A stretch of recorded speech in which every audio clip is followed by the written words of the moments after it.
of Holies. Each one is separate from the other with its own altar, and there was supposed to be a solid wall separating between both Holy of Holies, or that's what we thought, between both chambers. But when the temple had started losing parts of it and crumbling, actually we discovered that what we thought as a solid wall, it was a double wall with a secret passage in between. How this secret passage was entered? It was entered from an area that was completely outside these two closed rooms. From that well.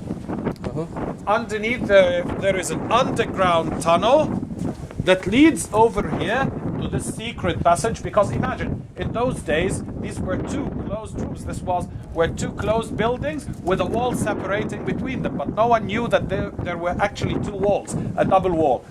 What was that for? That was for the priest to come and sit over there in that niche, answering the prayers of the Roman emperors or the Ptolemaic king. Well, after the Ptolemies ruled Egypt, after the death of Alexander the Great, of course, they were conquerors. They were foreigners. So their rule was a military rule.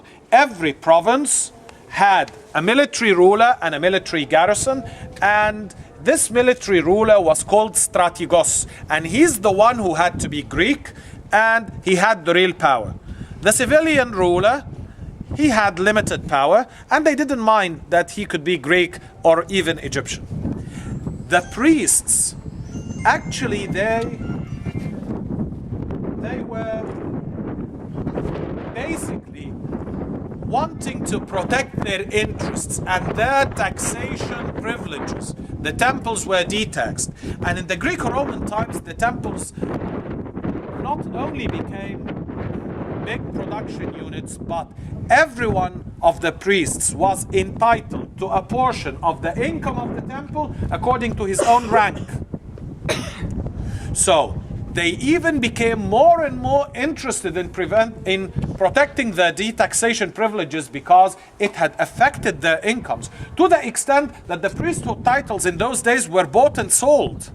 Because when you buy a priesthood title, that entitles you to a certain portion of the income of that temple, like shares today in companies.